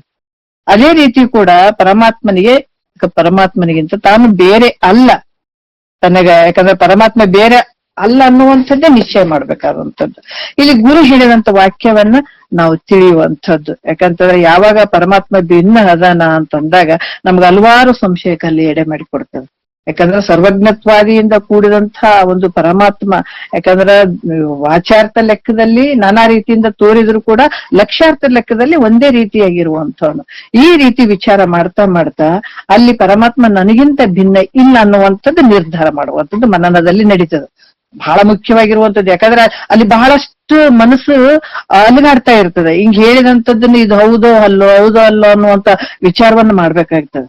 ಅದಕ್ಕೆ ಇಲ್ಲಿ ಕೂಡ ಈ 6 ಪ್ರಮಾಣಗಳು ಏನದಾವ, 6 ಪ್ರಮಾಣಗಳು ವಿಚಾರ ಮಾಡ್ಬೇಕಾಗ್ತದೆ. ಈ ನಮ್ಮ ಸ್ವರೂಪದ ಬಗ್ಗೆ ಕರೆಕ್ಟ್ ಆಗಿ ನಮ್ ನಿರ್ಧಾರ ಮಾಡ್ಬೇಕಾದಾಗ ನಾವು 6 ಪ್ರಮಾಣಗಳ ಬಗ್ಗೆ ವಿಚಾರ ಮಾಡ್ಬೇಕಾಗ್ತದೆ. ಯಾಕಂದ್ರ ಈ ಪ್ರತ್ಯಕ್ಷ ಪ್ರಮಾಣ ಅಂತಂದ್ರ ಹೆಂಗಪ್ಪ ಅಂತಂದ್ರ ಈ ಜಗತ್ತಿನ ಒಳಗೆ ನಾವು ಪ್ರತ್ಯಕ್ಷ ಪ್ರಮಾಣದಿಂದಾನೇ ನಾವು ನೋಡ್ತಾ ಇದೀವಿ. ಕಣ್ಣಿಲೆ ನೋಡ್ತೀವಿ, ಶಬ್ದದಿಂದ ಕೇಳ್ತೀವಿ, ಇದೆಲ್ಲ ವ್ಯವಹಾರಗಳನ್ನ ನಾವು ಮಾಡ್ತೀವಿ. ಇದು ಪ್ರತ್ಯಕ್ಷ ಪ್ರಮಾಣ. ಅನುಮಾನ ಪ್ರಮಾಣ ಅಂತಂದ್ರ ಕೂಡ ಯಾರಾದ್ರೂ ನಾವ್ ಮನೆಗಿದ್ದಾಗ ಏನಾದ್ರೂ ಒಂದು ಶಬ್ದ ಬಂತಂದ್ರೆ ಇದು ಯಾರು ಬಂದ್ರು, ಏನೋ ಶಬ್ದ ಬರಕತ್ತದಲ್ಲ, ಒಂದ್ ಕಾರ್ ಬಂತೇನೋ ಅನ್ನುವಂತ ಒಂದು ಶಬ್ದ ನಮ್ಗೇನು ಮನೆಗೆ ಕುಂತು ನಾವು ಅನುಮಾನ ಮಾಡ್ಕೊಳ್ತೀವಿ. ಅಥವಾ ಎಲ್ಲ ಹೋಗಿ ನೋಡ್ಬಿಟ್ಟು ಇಲ್ಲಿ ಬೆಂಕಿ ಆದಂತ ತಿಳ್ಕೊತೀವಿ. ಇದು ಅನುಮಾನ. ಯಾಕಂದ್ರೆ 6 ಪ್ರಮಾಣಗಳು ಇರುವಂಥದ್ದು. ಈ ಅನುಮಾನ ಪ್ರಮಾಣ ದೂರದಲ್ಲಿ ಬೆಂಕಿ ನೋಡ್ಬಿಟ್ಟು ಇದು ಹೊಗೆ ನೋಡ್ಬಿಟ್ಟು ಅಲ್ಲಿ ಬೆಂಕಿ ಆದ ಅಂತ ತಿಳ್ಕೊಳ್ಳುವಂಥದ್ದು. ಉಪಮಾನ ಪ್ರಮಾಣ ಅದು ಕೂಡ ಈ ದೃಷ್ಟಾಂತವನ್ನು ಹೇಳುವಂಥದ್ದು. ಮತ್ತೆ ಅರ್ಥಪತಿ, ಯಾಕಂದ್ರೆ ಅರ್ಥಪತಿ ಉಪಮಾನ ಪ್ರಮಾಣ ಅಂದ್ರೆ ಇಂಥದೇ ಇತ್ತು, ನನ್ನ ಹಸು ಇಂಥದೇ ಇತ್ತು, ಹಿಂಗೆ ಇತ್ತು ಅಂತ ಅಲ್ಲಿ ಹೇಳುವಂಥದ್ದು ಬರ್ತದ. ಅರ್ಥಪತಿ ಪ್ರಮಾಣ ಅಂತಂದ್ರು ಕೂಡ ಅದು ಯಾಕಂದ್ರ ದಪ್ಪ ಶರೀರ ಇದ್ದಂಥದ್ದು ಅಥವಾ ಊಟನೇ ಮಾಡ್ತಾ ಇಲ್ಲ ಅಂತಂದಾಗ ಶರೀರಕ್ಕೆ ಅನ್ನ ಹಾಕಿದ್ರೆ ಮಾತ್ರ ದಪ್ಪ ಆಗ್ತದ. ಮತ್ತೆ ಅನ್ನನೇ ಹಾಕಿಲ್ಲ, ಊಟನೇ ಮಾಡಿಲ್ಲ, ಇರುವಂತ ದಪ್ಪೆ ಅದನ್ನ ಅಂತಂದ್ರೆ ಮತ್ತೆ ಈತ ಊಟ ಮಾಡೇ ಇರ್ತಾನ ಅನ್ನುವಂತ ವಿಚಾರ ಬರುವಂತದ್ದು. ಅದಕ್ಕೆ ಇಲ್ಲಿ ಕೂಡ ಅದನ್ನ ನಾವು ಶರೀರವನ್ನ ನೋಡಿ ನಾವು ಕಂಡುಹಿಡಿಯುವಂಥದ್ದು, ಇದು ಊಟ ಮಾಡ್ತಾನ ಅಂತ ಕಂಡುಹಿಡಿಯುವಂಥದ್ದು. ಇದು ಕೂಡ ಅರ್ಥಪತಿ ಪ್ರಮಾಣ. ಮತ್ತೆ ಅಭಾವ ಪ್ರಮಾಣ ಅಂತಂದ್ರು ಕೂಡ ಅಲ್ಲಿ ಕೂಡ ಒಂದು ಸ್ಥಳದಲ್ಲಿ ಇದು ವಸ್ತು ಇತ್ತು, ಇವಾಗ ಇಲ್ಲಲ್ಲ ಅನ್ನುವಂಥ ವಿಚಾರವನ್ನ ಮಾಡುವಂತ ವಿಚಾರ. ಯಾಕಂದ್ರೆ ಅಭಾವ ಅನುಪಲಬ್ಧಿ ಪ್ರಮಾಣ ಅಂತ ಕೂಡ ಹೇಳ್ತಾರೆ. ಮತ್ತೆ ಈ ರೀತಿಯಾಗಿ 6 ಪ್ರಮಾಣಗಳು: ಶಬ್ದ ಪ್ರಮಾಣ, ಅನುಮಾನ ಪ್ರಮಾಣ, ಉಪಮಾನ ಪ್ರಮಾಣ, ಅರ್ಥಪತಿ ಪ್ರಮಾಣ, ಅನುಪಲಬ್ಧಿ ಪ್ರಮಾಣ, ಮತ್ತೆ ಶಬ್ದ ಪ್ರಮಾಣ ಅಂತ ಇವು 6 ಪ್ರಮಾಣಗಳನ್ನ ಚೆನ್ನಾಗಿ ವಿಚಾರ ಮಾಡ್ಬೇಕಾಗ್ತದೆ. ಆ 6 ಪ್ರಮಾಣಗಳಿಂದ ಅತೀತವಾಗಿರುವಂತದ್ದು ನಿನ್ನ ಸ್ವರೂಪ. ಹೇಗಿದೆ ಅಂದ್ರೆ ನಿನ್ನ ಸ್ವರೂಪ ಇವು 6 ಪ್ರಮಾಣಗಳಿಗೆ ನಿಲುಕದಂತದ್ದೈತು ನಿನ್ನ ಸ್ವರೂಪ ಅಂದ್ರೆ ಸಾಧ್ಯ ಇಲ್ಲ. 6 ಪ್ರಮಾಣಗಳಿಗೆ ನಿಲುಕದೇ ಇರುವಂತ ಅತೀತವಾಗಿರುವಂತದ್ದು ನಿನ್ನ ಸ್ವರೂಪ ಐತೆ. ಇವು 6 ಪ್ರಮಾಣಗಳು ವಸ್ತುಗಳನ್ನ, ದೃಶ್ಯವಾಗಿ ಕಾಣುವಂತ ವಸ್ತುಗಳನ್ನ ಮಾತ್ರ ಇದು ತಿಳಿಲಿಕ್ ಬರ್ತದೆ. ಆದ್ರೆ ನಿನ್ನ ಸ್ವರೂಪ ಇಲ್ಲಿ ತಿಳಿಲಿಕ್ ಬರಂಗಿಲ್ಲ. ಈ ರೀತಿಯಾಗಿ ತಿಳಿಯುವಂಥದ್ದು 6 ಪ್ರಮಾಣಗಳ ಬಗ್ಗೆ ನಾವು ಮುಖ್ಯವಾಗಿ ವಿಚಾರ ಮಾಡ್ಬೇಕಾಗುವಂಥದ್ದು.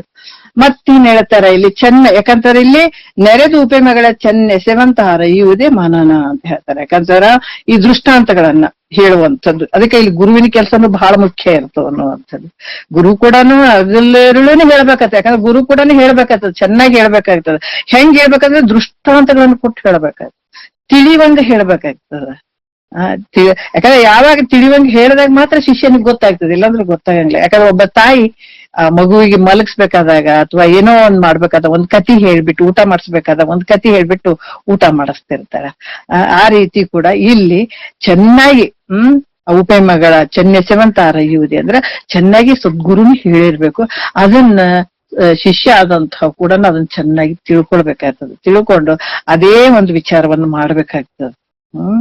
ಈ ರೀತಿಯಾಗಿ ಇಲ್ಲಿ ಕೂಡ 6 ಪ್ರಮಾಣಗಳನ್ನ ಚೆನ್ನಾಗಿ ತಿಳ್ಕೊಂಡು ಇದ್ರ ಅತೀತವಾಗಿರುವಂಥದ್ದು ನಿನ್ನ ಸ್ವರೂಪ ಐತೆ. ಈ ರೀತಿ ಮನನ ಇದು ಯಾಕಂದ್ರ ಬಹಳ ಶ್ರೇಷ್ಠವಾಗಿರುವಂಥದ್ದು.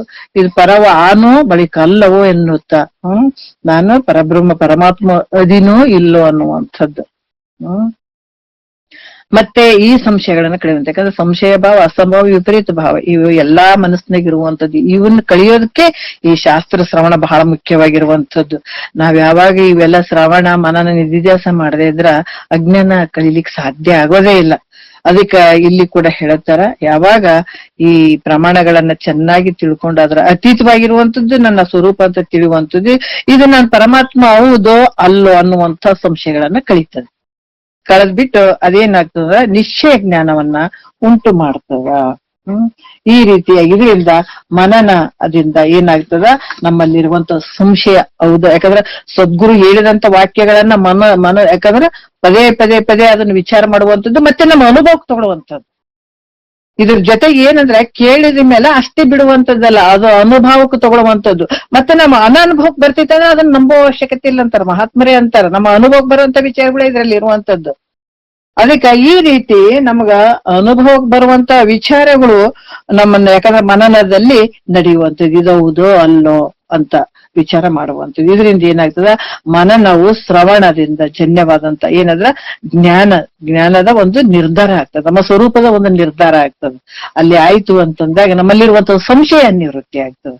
ಇದೌದೋ ಅಲ್ಲೋ ಒಂದು ತಳಮಳ ಇರುತ್ತಲ್ಲ, ಇದೌದೋ ಅಲ್ಲೋ ನಂಬಿಕೆ ಅನ್ನುವಂಥದ್ದು, ನಂಬುವಂಥದ್ದು, ನಮಗ ಅನುಭವಕ್ಕೆ ಬರುವಂಥದ್ದು, ಇವೆಲ್ಲ ಅಲ್ಲಿ ಏನಾಗ್ತದ ಒಂದು ಸಂಶಯ ಭಾವ ನಿವೃತ್ತಿ ಆಗ್ತದೆ. ಆಮೇಲೆ ನಿಧಿಧ್ಯಾಸನದ ಕೂಡ ಯಾವಾಗ ನೋಡ್ರಿ ಅದಕ್ಕೆ ಇದು ಹಂತವಾಗಿ ಬರುವಂಥದ್ದು. ಮೊದಲು ಪಕ್ಕ ಶ್ರವಣ ಆಗ್ಬೇಕು ಮಹಾತ್ಮರು. ಯಾಕಂದ್ರ ಇದು ಮೊದ್ಲ ಪೂರ್ತಿ ಕೇಳಿದಾಗ ಇದು ಪಕ್ಕ ಗೊತ್ತಾಗೋದು. ಈಗ ಯಾಕಂದ್ರ ಕೆಲವೊಂದು ಸಂಶಯಗಳು ಬರ್ತಾ ಇರ್ತಾವ, ಮನುಷ್ಯನಿಗೆ ಬಹಳಷ್ಟು ಸಂಶಯಗಳು ಬರ್ತಾವ. ಯಾಕಂದ್ರೆ ನಾವು ಸ್ಕೂಲ್ನಲ್ಲಿ ಮಕ್ಕಳು ಓದ್ಬೇಕಾದಾಗ ಕೂಡ ನಾವು 1-2 ಪಾಠ ಓದ್ಬಿಟ್ಟು ನಾವ್ ಎಲ್ಲಿಗೋ ಒಂದು ಪ್ರಶ್ನೆವನ್ನ ನಾವು ಹೇಳ್ತೀವಿ, ಯಾರಾದ್ರೂ ಕೇಳಿದ್ರೆ ನಮ್ಗೆ ಅಲ್ಲಿ ಉತ್ತರ ಕೊಡಕ್ ಬರ್ತದೇನೋ ಓದ್ಲಾರ್ದೇನೆ. ಪೂರ್ತಿ ಪಕ್ಕ ನಾವು ಓದಿದ್ರೆ ಮಾತ್ರ ಯಾರೋ ಕೇಳಿದಾಗ ಅದಕ್ಕೆ ಪ್ರಶ್ನೆ ಉತ್ತರ ಕೊಡಕ್ ಬರ್ತದ. ಅಥವಾ ಕೇಳೋರಿಗೆ ಕೂಡ ಏನೋ ಒಂದು ಪ್ರಶ್ನೆ ಕೇಳೋರಿಗೆ ಕೂಡ ಪೂರ್ತಿ ಬುಕ್ಕಿಂದ ಎಲ್ಲ ಗೊತ್ತಾಗಿರ್ಬೇಕಾದ. ಆ ಬುಕ್ಕಿಂದು ಪುಸ್ತಕದ್ದು ಎಲ್ಲ ಜ್ಞಾನ ಅವ್ರಿಗೆ ಗೊತ್ತಿರ್ಬೇಕಾಗ್ತದೆ. ಅಂದಾಗ ಮಾತ್ರ ನಡೀತದೆ ಇಲ್ಲಿ ಆ ಪ್ರಶ್ನೆ ಉತ್ತರಗಳ ಒಂದು ವ್ಯವಹಾರ. ಆದ್ರೆ ನಾವು ಸ್ವಲ್ಪ ಏನು ಗೊತ್ತೇ ಇಲ್ಲ ಅಂತಂದಾಗ ಅದಕ್ಕೆ ಅಲ್ಲಿ ಉತ್ತರನೂ ಸಿಗಂಗಿಲ್ಲ, ಕರೆಕ್ಟ್ ಆಗಿ ಗೊತ್ತೂ ಆಗಂಗಿಲ್ಲ. ಹಂಗಾಗಿ ಇಲ್ಲಿ ಕೂಡ ಕ್ರಮವಾಗಿ ಕ್ರಮಶಾಸ್ತ್ರ ಅನ್ನುವಂಥದ್ದು ಇದಕ್ಕೆ ಇದು ಶ್ರವಣ ಆಗ್ಬೇಕು. ಶ್ರವಣ ಆದಂಥದ್ದು ನಮ್ಮ ಅನುಭವಕ್ಕೆ ಬರುವಂತದ್ದು ಇರ್ಬೇಕು. ಸದ್ಗುರು ಅಷ್ಟೇ ಮನಸ್ಸನ್ನು ಹರಳುವ ಹಾಗೆ ಅಂತಃಕರಣಕ್ಕೆ ಟಚ್ ಆಗುವ ಹಾಗೆ ನಮ್ಗೆ ಅನುಭವ ಬರುವ ಹಾಗೆ ಸದ್ಗುರು ಕೂಡ ಹೇಳ್ಬೇಕು. ಈತ ಕೂಡ ಹಾಗೇನೆ ಇದು ಮನನ ಕೂಡ ಮಾಡ್ಕೊಳ್ಬೇಕಾಗ್ತದೆ. ಈ ಮನನ ಯಾವಾಗ ಆಯ್ತು ಅಂತಂದಾಗ ನಿಧಿಧ್ಯಾಸನಕ್ಕೆ ಬರುವಂತದ್ದು. ನಿಧಿಧ್ಯಾಸನ ಹೆಂಗಂದ್ರ ಆ ನಿಧಿಧ್ಯಾಸನದ ಒಂದು ಸ್ವರೂಪ. ಅಲ್ಲಿ ಏನಂತಂದ್ರೆ ಒಂದು ಹಕ್ಕಿ ಇರ್ತದೆ ನೋಡ್ರಿ. ಈಗ ಒಂದು ಹಕ್ಕಿ ಇರ್ತದೆ, ಸ್ಟಾರ್ಟಿಂಗ್ ಪಟ ಪಟ ಪಟ ಪಟ ಪಟ ಪಟ ಹಿಂಗ ರೆಕ್ಕೆ ಬಿಡಿತದೆ, ಹೌದಾ? ಮತ್ತೆ ಮೇಲ್ಗಡೆ ಒಂದು ಲೆವೆಲ್ ಮೇಲೆ ಒಂದ್ ಸ್ವಲ್ಪ ಹಿಂಗೆ ಎರಡೂ ರೆಕ್ಕೆಗಳು ಇದ್ ಮಾಡಿದಂಗ ಆಗ್ತದೆ. ಆಮೇಲೆ ತಿರ್ಗ ಮೇಲ್ಮಟ್ಟಕ್ಕೆ ಹೋದಾಗ ಎರಡು ರೆಕ್ಕೆ ಒಂದೇ ತರ ಹಿಡಿದಿರ್ತದ ಅಲ್ಲ, ಒಂದೇ ತರ. ನಾವು ಸ್ವಲ್ಪ ಅದಕ್ಕೆ ಸೃಷ್ಟಿ ಬಹಳ ಚಂದ. ಈ ನಾವು ಬ್ರಹ್ಮಜ್ಞಾನವನ್ನ ನಾವು ಅಳವಡಿಸ್ಕೊಳ್ಬೇಕಾದಾಗ ಕೆಲವೊಂದು ಸೃಷ್ಟಿ ಒಳಗೆ ಬಹಳ ಚಂದ ಮಾಡಿದಾನ ಪರಮಾತ್ಮ. ಬಹಳ ಚಂದ ನೋಡಿ ಆನಂದ ಪಡ್ತಾರ ಮಹಾತ್ಮರು. ಯಾಕೆ ಈ ಸೃಷ್ಟಿಯನ್ನ ಆನಂದ ಪಡ್ತಾರ ಅಂತಂದ್ರ ಇದು ಪರಮಾತ್ಮನ ಒಂದು ಕಾರ್ಯರೂಪದಂಥದ್ದು. ಇದು ಎಲ್ಲಾ ಕಡೆ ತುಂಬಿರುವಂತದ್ದು ಭಗವಂತನೇ, ಆದ್ರ ಭಗವಂತನ ಒಂದು ಕಾರ್ಯರೂಪ. ಎಷ್ಟು ಅದ್ಭುತವಾಗಿ ಇದ್ರಲ್ಲಿ ಮತ್ತೆ ಬೇರೆ ಏನೂ ಇಲ್ಲ, ಭಗವಂತನ ಒಂದು ಲಕ್ಷಣಗಳೇ ಅದಾವ. ಅದಕ್ಕೆ ನಾವ್ ಈ ಲಕ್ಷಣಗಳನ್ನ ಕಂಡಿಡಿದಾಗ ನಮ್ಗ ಈ ಜ್ಞಾನ ಯಾವಾಗ ಆಗ್ತದ ಅವಾಗ ಲಕ್ಷಣಗಳ ಕಂಡಿಡಕ್ ಬರ್ತದ. ಸೃಷ್ಟಿ ಒಳಗ ಪ್ರತಿಯೊಂದ್ರಾಗ ಭಗವಂತನ ಒಂದು ಲಕ್ಷಣಗಳು ಇದ್ದಾವ. ಯಾಕಂದ್ರೆ ಮತ್ತೆ ಈ ಯಾವ ರೀತಿ ಜ್ಞಾನವನ್ನು ಪಡ್ಕೊಳ್ಬೇಕನ್ನುವಂತ ವಿಚಾರಗಳು ಕೂಡ ನಮಗ ಅಲ್ಲಿ ಪ್ರಾಕ್ಟಿಕಲ್ ಆಗಿ ನಮಗ್ ಗೊತ್ತಾಗ್ತದೆ. ಇಲ್ಲಿ ಕೂಡ ಒಂದು ಹಕ್ಕಿ ಆ ತರ ಹೋಗ್ಬೇಕಾದಾಗ ಮತ್ತೆ ಮೇಲ್ಗಡೆ ಹೋದಾಗ ನೋಡ್ರಿ ಈ ಸ್ಟಾಪ್ ಆದಂಗ ಆಗ್ಬಿಡ್ತದೆ. ನಾವ್ ವಿಮಾನದಾಗ ಹೋಗ್ಬೇಕಾದ್ರೆ ನೋಡ್ರಿ ಸ್ಟಾರ್ಟಿಂಗ್ ಹಿಂಗ್ ಅಲ್ಗಾಡ್ತದ, ಮತ್ತೆ ಇನ್ನೊಂದ್ ಸ್ವಲ್ಪ ಮಧ್ಯೆ ಹೋದಾಗ ಹಿಂಗ್ ಸ್ವಲ್ಪ ನಡಗದಂಗ ಆಗ್ತದ. ಯಾವಾಗ ಪೂರ್ತಿ ಮೇಲ್ಗಡೆ ಹೋಗ್ತಿವಿ ಆ ವಿಮಾನ ಓದಂಗೆ ಆಗ್ಲ ನಿಂತಂಗೆ ಆಗ್ಬಿಟ್ಟಿರ್ತದ. ಅಷ್ಟು ಅದ್ಭುತ. ಯಾಕಂದ್ರೆ ಈ ರೀತಿಯಾಗಿ ಇಲ್ಲಿ ಕೂಡ ಶ್ರವಣ ಮಾಡ್ಬೇಕಾದಾಗ ಈತ ಜೀವ ಭಾವ ಇರ್ತಾನೆ, ಶರೀರ ಭಾವ ಇಟ್ಕೊಂಡಿರ್ತಾನ, ಜೀವ ಭಾವ ಇರ್ತದೆ ಈತಗ. ಇದು ಹೆಂಗಪ್ಪ ಒಂದು ತರ ಏನಂದ್ರೆ ಅದಕ್ಕೆ ಒಂದು ಕ್ಯೂರಿಯಾಸಿಟಿ ಇರ್ತದೆ. ಇದು ಹೆಂಗಿರ್ಬೋದು, ಇದು ಏನಿರ್ಬೋದು, ನಾಳೆ ಏನಿರ್ಬೋದು, ಓಹೋ. ಯಾಕಂದ್ರೆ ಆತನ ಬಲ್ಲಿ ಹಲವಾರು ಸಂಶಯಗಳಿಗೆ ಅಧಿಕಾರಿ ಇರ್ತಾನ. ಯಾಕಂದ್ರೆ ದುಃಖ ಗೊತ್ತಾಗಿರ್ತದ. ಒಂದೊಂದು ಕುತ್ರ ಸಿಗ್ತಾ ಇರ್ಬೇಕಾದಾಗ ಶ್ರವಣ ಮಾಡಿದಾಗ ಅದಕ್ಕೆಲ್ಲ ಅನುಭವಗಳು ಅಲ್ಲಿ ಬರ್ತಾ ಹೋಗ್ತದೆ. ಅಥವಾ ಮನನ ಮಾಡ್ಬೇಕಾದಾಗ ಆ ಮನಸ್ಸು ಏನಾಗ್ತದ ಅಂತಂದ್ರೆ ಸ್ವಲ್ಪ ಯಾಕಂದ್ರೆ ಇದು ಹೌದಾ ಅಲ್ಲ ಅನ್ನುವಂತ ಭಾವ ಬಂದಾಗ ಅಲ್ಲಿ ಒಂದ್ ಸ್ವಲ್ಪ ಮನಸ್ಸು ಇದಾಗ್ತಿರ್ತದೆ. ಆವಾಗ ಯಾವಾಗ ಸದ್ಗುರು ವಾಕ್ಯದ ಮೇಲೆ ಶ್ರದ್ಧೆ ನಂಬಿಕೆ ಇಟ್ಟು ಅದನ್ನ ನಾವ್ ಯಾವಾಗ ಮನನ ಮಾಡ್ತಾ ಹೋಗ್ತೀವಿ ಅವಾಗ ನಿಧಿಧ್ಯಾಸನಕ್ಕ ಬರುವಂತದ್ದು. ಅಲ್ಲಿ ಏನಿಲ್ಲ, ಸುಮ್ಮನೆ ಹಿಂಗ್ ಹೋಗುವಂಥದ್ದು ಇರ್ತದ, ಆ ವೃತ್ತಿ ಇರ್ತದ. ಸುಮ್ನೆ ಎಲ್ಲ ಅದು ನಿರ್ಧಾರ ಸ್ವರೂಪದ ಜ್ಞಾನ ಆಗಿರ್ತದ. ಆ ನಿಧಿಧ್ಯಾಸನದ ಒಂದ್ ಸ್ವರೂಪ ಇಲ್ಲಿ ಕೂಡ ಹೇಳ್ತಾರೆ. ಏನ್ ಹೇಳ್ತಾರೆ? ಮೊದಲನೆಯದ ಆ ಶ್ರವಣದಿಂದೂರೇ ಮನನ ಅದರಿ ನಿರ್ಧರಿಸಿದ ಶಂಭುಲಿಂಗ ಪದದ ಅಚಲಿತ ಭಾವನೆ ನಿಧಿಧ್ಯಾಸದ ನಿಜ ರೂಪವದು. ಪುದಿದ ಅಹಮಾದಿಯೊಳ ಆತ್ಮತೆಯನ್ನು ಬಹುವಿಧದ ಜಗಕ್ಕೆ ಸದಾ ಸತ್ಯತ್ವವನ್ನು ಒದಗಿಸುತ್ತಿಹುದೇ ವಿಪರೀತ ನಿರಲಿಯದೆ ಬೀಳ್ಕೊಡುತ್ತಿಹುದು ಅಂತ ಹೇಳ್ತಾರ. ಈ ಮೂರನೇ ನುಡಿಯಲ್ಲಿ ನೋಡ್ರಿ ಎಷ್ಟು ಅದ್ಭುತ. ಅದಕ್ಕೆ ಶ್ರವಣ ಅನ್ನುವಂಥದ್ದು ಬಹಳ ಮುಖ್ಯ. ಅದರಲ್ಲಿ ಕ್ರಮಶಾಸ್ತ್ರ ಕ್ರಮವಾಗಿ ಇರ್ಬೇಕು. ಕ್ರಮದಿಂದನೇ ನಮ್ಗ ಆ ಒಂದು ಜ್ಞಾನ ಉತ್ಪತ್ತಿ ಆಗುವಂಥದ್ದು. ಆ ಜ್ಞಾನ ಯಾವಾಗ ನಮ್ಮ ಮನಸ್ಸಿನಲ್ಲಿ ಆ ಮನನ ಮಾಡುವಂಥದ್ದು ಅವಾಗ ಒಂದು ನಿರ್ಧಾರ ಬರುವಂಥದ್ದು. ಯಾಕಂದ್ರೆ ಅದಕ್ಕೆ ಹೇಳ್ತಾರೆ ಶ್ರವಣದಿಂದ ದೂರೇ ಅಂದ್ರೆ ಶ್ರವಣದಿಂದ ಚೆನ್ನಾಗಿ.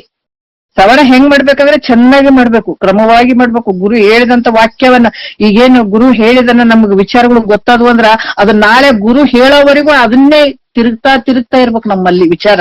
ಅದನ್ನೇ ರಿಪೀಟ್ ಆಗ್ತಾ ಇರ್ಬೇಕು. ಹೌದು ಹೇಳಿದಾರ, ಆ ರೀತಿ ಮಾಡ್ಕೊಳ್ತಾ ಹೋಗ್ಬೇಕಾಗ್ತದೆ. ಮತ್ತೆ ಇಲ್ಲಿ ಕೂಡ ಏನ್ ಹೇಳ್ತಾರ, ಮನನ ಅದರಿ ನಿರ್ಧರಿಸಿದ ಶಂಭುಲಿಂಗ. ಮನನ ಅಲ್ಲಿ ನಿರ್ಧಾರ ಮಾಡುವಂಥದ್ದು, ಅಲ್ಲಿ ಕೇಳಿರ್ತದ, ವಿಷಯಗಳನ್ನ ಕೇಳಿರ್ತದ. ಇಲ್ಲ ಅದು ಒಪ್ಕೊಳ್ಬೇಕಲ್ಲ ಮನಸ್ಸು. ನೋಡ್ರಿ ನಮ್ಮಲ್ಲೇ ಅದ್ಭುತವಾಗಿರುವಂಥದ್ದು ಇದು. ನಮ್ಮ ಮನಸ್ಸು ನಾವು ಒಪ್ಕೊಳ್ಬೇಕು. ಯಾವುದೇ ಒಂದು ವಿಷಯ ಒಪ್ಕೊಳ್ಬೇಕಾದಂದ್ರೆ ಅಷ್ಟು ಈಜಿಯಾಗಿ ಒಪ್ಪಲ್ಲ ಮನಸ್ಸು. ಇಲ್ಲಮ್ಮ ನೋಡ್ರಿ, ನಾವು ಊಟ ಮಾಡ್ಬೇಕಾದಾಗ ಒಂದು ಬಾಯಿನ ಒಂದು ಡಾಕ್ಟರ್ ಇದ್ದಂಗ ನಾಲಿಗೆ.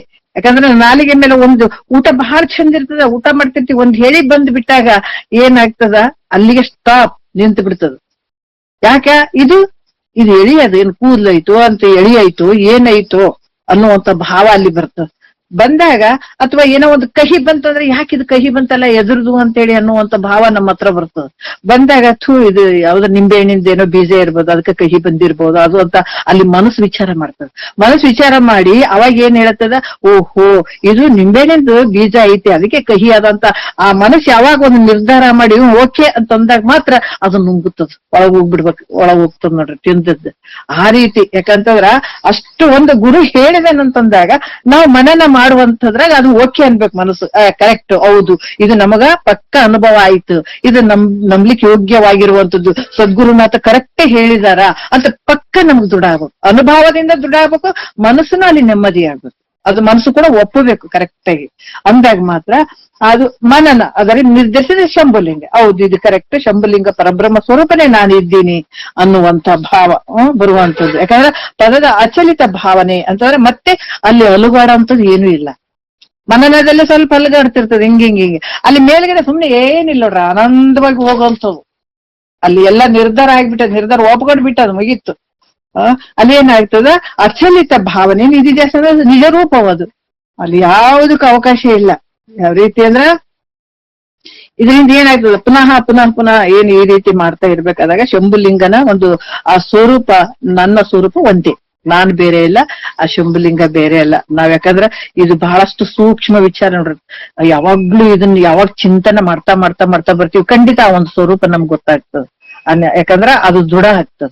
ಆಯ್ತು ಅಂತಂದಾಗ ಇಲ್ಲಿ ಏನಾಗ್ತದ ಅಂತಂದ್ರ ಮಾಡೋದ್ರಿಂದ ಏನಾಗ್ತದ, ನನ್ಗೆ ಯಾವ ಸಂಘನೂ ಇಲ್ಲ, ನಾನು ಹೆಂಗದೀನಿ, ನನ್ನ ಸ್ವರೂಪ ಹೆಂಗೈತೆ, ಅಸಂಗತ್ವದಿಂದ ಕೂಡಿದೆ. ಯಾಕಂದ್ರೆ ಸೂರ್ಯ ಅದನ್ನ ಎಲ್ಲಾ ಕಡೆ ಬೆಳಕು ಕೊಡ್ತಾನ, ಏನಾದ್ರು ತಡ್ತದನು ಸೂರ್ಯನಿಗೆ, ಏನಿಲ್ಲ ಆತ ನಿಸ್ಸಂಗ. ಯಾಕಂದ್ರೆ ಅಕರ್ತ, ಯಾವ್ದು ಮಾಡುವಂತ ನಾನಲ್ಲ, ಅಭೋಕ್ತ, ನಾನು ಯಾವ್ದು ಈ ಭೋಗಕ್ಕೆ ಗುರಿಯಾದಂಥ ನಾನಲ್ಲ, ನಾನ್ ಸಾಕ್ಷಿ ರೂಪವಾಗಿದ್ದೀನಿ, ಪ್ರತ್ಯೇಕಾತ್ಮ ಸ್ವರೂಪ ನಾನು ಅದೀನಿ ಅನ್ನುವಂಥದ್ದು. ಯಾಕಂದ್ರ ಸಚ್ಚಿದಾನಂದ ಪರಬ್ರಹ್ಮ ಸ್ವರೂಪ, ಸಚ್ಚಿದಾನಂದ್ರ ಸತ್ತು ಚಿತ್ತು ನಿತ್ಯ ಆನಂದ ಪರಿಪೂರ್ಣವಾದಂತಹ ಪರಬ್ರಹ್ಮ ಸ್ವರೂಪನೇ ನಾನು ಇದ್ದೀನಿ ಅನ್ನುವಂತ ಬ್ರಹ್ಮಾಕಾರ ವೃತ್ತಿಯನ್ನ ಮಾಡಿದಾಗ ಅದು ದೃಢ ಆಗಿರುವಂಥದ್ದು.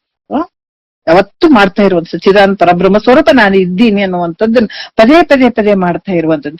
ಈ ರೀತಿ ಮಾಡೋದ್ರಿಂದ ವಿಪರೀತ ಭಾವ ನಿವೃತ್ತಿ ಆಗ್ತದ. ವಿಪರೀತ ಭಾವನೆ ಅಂದ್ರೆ ಏನು, ಈ ಶರೀರ ನಂದು, ನಾನಿದ್ದೀನಿ, ಈ ಜಗತ್ತು ಸತ್ಯ ಐತೆ ಅನ್ನುವಂತ ವಿಪರೀತ ಭಾವನೆ ಮಾಡ್ಕೊಂಡಿದ್ದು ಹತ್ಕೊಂತ ಕುಂತಮೇಲೆ ಜೀವಾತ್ಮ. ಯಾಕಂದ್ರೆ ಈ ಶರೀರ ನಾನು ಅನ್ನುವಂಥದ್ದೇ ಬಹಳಷ್ಟು ಅಜ್ಞಾನ, ಇದು ದೊಡ್ಡ ಅಜ್ಞಾನ. ಮೂಲ ಅಜ್ಞಾನ ಯಾವ್ದಂದ್ರೆ ಶರೀರ ನಾನು ಅನ್ನುವಂಥದ್ದು. ಈ ಶರೀರ ಭಾವನೆ ಇಲ್ಲ ಅಂತಂದಾಗ ಶರೀರದ, ಯಾಕಂದ್ರೆ ತನುಭಾವಗಳೇ ದುಃಖದ ಮೊದಲೇ ಹೇಳ್ಬಿಟ್ಟಿದ್ದಾರೆ, ಇಷ್ಟೇ ಸಾಕು. ಯಾಕಂದ್ರೆ ಯಾವುದು ಈ ಶರೀರ ನಾನು ಅನ್ಕೊಂಡಿರ್ತೀವಿ ಅವಾಗೆ ನಮ್ಗೆ ದುಃಖ ಶುರುವಾಗಿರ್ತದೆ. ಅದಕ್ಕೆ ಇಲ್ಲಿ ಏನ್ ಹೇಳ್ತಾರ, ಯಾವಾಗ ನಾನು ಸಚ್ಚಿದಾನಂದ ಪರಬ್ರಹ್ಮ ಸ್ವರೂಪ ಸದ್ಗುರು ಹೇಳಿದಾನ ಅದನ್ನ ಮನನ ಮಾಡಿ ತಿಳ್ಕೊಂಡ ನಂತರ ಅವಾಗ, ಯಾಕಂದ್ರೆ ಸಚ್ಚಿದಾನಂದ ಪರಬ್ರಹ್ಮ ಸ್ವರೂಪ ನಾನು ಇದ್ದೀನಿ ಅನ್ನುವಂತಹ ಭಾವ ಯಾವಾಗ ಅದು ಮಾಡ್ತಾ ಇದ್ದಾಗ ನಮ್ಮಲ್ಲಿರುವಂತಹ ವಿಪರೀತ ಭಾವ, ಇರದೇ ಇರುವಂತದ್ದೆಲ್ಲವೂ ನಾನು ಅಂತ ಕೂತ್ಕೊಂಡಿದ್ದೀನಿ, ನಾನೇ ಅಂತ ಕೂತ್ಕೊಂಡಿದ್ದೀನಲ್ಲ, ಆ ಭಾವ ಖಂಡಿತ ನಿವೃತ್ತಿ ಆಗ್ತದೆ. ಈ ಶರೀರ ಅನ್ನುವಂಥ ಭಾವ ನಿವೃತ್ತಿ ಆಗ್ತದೆ. ಈ ಶರೀರ ನಾನು ಅನ್ನುವಂಥದ್ದೇ ಮೂಲ ಅಜ್ಞಾನ. ಅದಕ್ಕೆ ಈ ಭಾವ ನಿವೃತ್ತಿ ಆಗ್ತದ ಈ ರೀತಿ. ಯಾಕಂದ್ರ ಈ ಅಹಂಕಾರ ಮೊದಲು ದೇಹವೇ ಕಡೆಯಾಗಿರುವ ಅನಾತ್ಮಗಳಲ್ಲಿ ಆತ್ಮ ಬುದ್ಧಿಯನ್ನ ಮಾಡಿರುವಂಥದ್ದು ಏನಾಗ್ತದ, ಈ ಭಾವ ಇರುವಂಥದ್ದು ದೃಶ್ಯ ನಾಮರೂಪಾತ್ಮಕ ಈ ಜಗತ್ತಿನಲ್ಲಿ ಸತ್ಯ ಭಾವನೆ ಅನ್ನುವಂಥದ್ದು ವಿಪರೀತ. ಈಗ ಇಂತಹ ಒಂದು ಸತ್ಯ ಐತಪ್ಪ, ಅನಾತ್ಮ ವರ್ಗದಲ್ಲಿ ಆತ್ಮಭಾವ ಮಾಡಿ ಇದು ಅದೇ ಒಂದು ಸತ್ಯ ಅಂತ ಕೂತ್ಕೊಂಡಿದ್ದಾನಲ್ಲ, ಅದಕ್ಕೆ ಈ ಶ್ರವಣ ಅನ್ನುವಂಥ ಒಂದು, ಮನನ ಅನ್ನುವಂಥದ್ದು ಒಂದು, ನಿಧಿಧ್ಯಾಸನ ಅನ್ನುವಂಥ ಒಂದು ತ್ರಿಶೂಲ ಹಿಡ್ಕೊಂಡು ಹೊಡೆದ್ ಬಿಡೋದು, ಅಜ್ಞಾನ ಅನ್ನುವಂಥದ್ದು ನಿವೃತ್ತಿ ಆಗ್ತದೆ. ಇದು ತ್ರಿಶೂಲ ಒಂದು ಶೂಲ ಇದ್ದಂಗೆ ಇವೆಲ್ಲ. ಒಂದು ಅಜ್ಞಾನ ಅನ್ನುವಂಥದ್ದು ನೋಡ್ರಿ, ಈ ಕಳಿಬೇಕಾದಾಗ ಈ ಶ್ರವಣ ಅನ್ನುವಂಥದ್ದನ್ನು ಒಂದು ಬೇಕೇ ಬೇಕು, ಆ ಒಂದು ತ್ರಿಶೂಲ ತರ ಅದು ಒಂದು, ಆಮೇಲೆ ಮನನ ಒಂದು, ನಿಧಿಧ್ಯಾಸನ ಒಂದು. ಇವುಗಳನ್ನು ಯಾವಾಗ ನಾವು ಅದರಿಂದ ನಾಶ ಮಾಡ್ತೀವಿ ಅಜ್ಞಾನ ಅನ್ನುವಂಥದ್ದು, ಅವಾಗ ನಮ್ಮ ಸ್ವಸ್ವರೂಪದ ಜ್ಞಾನ ಆಗ್ತದ. ಯಾಕಂದ್ರೆ ಈ ರೀತಿಯಾಗಿ ಇಲ್ಲಿ ಕೂಡ ವಿಪರೀತ ಭಾವನೆ, ಇದನ್ನ ನಿಧಿಧ್ಯಾಸನದಿಂದ ಏನಾಗ್ತದೆ, ವಿಪರೀತ ಭಾವನ, ಸಂಶಯ ಭಾವನ ಇವೆಲ್ಲ ನಿವೃತ್ತಿ ಆಗ್ತಾವ. ಅಸಂಭಾವನೆ ಏನಂತ ಅಜ್ಞಾನ ಎದರಿಂದ ಶ್ರವಣದಿಂದ ಅಜ್ಞಾನ ನಿವೃತ್ತಿ ಆಗ್ತದ, ಮನನದಿಂದ ಯಾವುದು ಅಂತಂದ್ರ ಸಂಶಯ ಭಾವ ನಿವೃತ್ತಿ ಆಗ್ತದ. ಈ ರೀತಿ ಈ ಮೂರು ಇದ್ದಾಗ ಮಾತ್ರ ನಮ್ಮ ಸ್ವಸ್ವರೂಪದ ಜ್ಞಾನ ಖಂಡಿತ ಆಗ್ತದ ಅನ್ನುವಂಥದ್ದು ನಿಧಿಧ್ಯಾಸನದಿಂದ ವಿಪರೀತ ಭಾವ ನಾಶ ಆಗ್ತದ ಅನ್ನುವಂಥ ವಿಚಾರವನ್ನ ಹೇಳ್ತಾರೆ. ಅದಕ್ಕೆ ಆ ಅನಾತ್ಮಕಾರ ವೃತ್ತಿ ತಿರಸ್ಕಾರ ಪೂರ್ವಕಂ ಆತ್ಮಕಾರ ವೃತ್ತಿ ಪ್ರವಾಹ ಪ್ರವರ್ಧನಂ ಅಂತ ಹೇಳ್ತಾರ, ನಿಧಿಧ್ಯಾಸನಂ ಅಂತ ಕೂಡ ಹೇಳ್ತಾರ. ಯಾಕಂದ್ರ ಅನಾತ್ಮಕಾರ ವೃತ್ತಿ ತಿರಸ್ಕಾರ ಪೂರ್ವಕಂ ಆತ್ಮಕಾರ ವೃತ್ತಿ ಪ್ರವಾಹ ಪ್ರವರ್ಧನಂ ನಿಧಿಧ್ಯಾಸನಂ ಅಂತ ಹೇಳ್ತಾರೆ.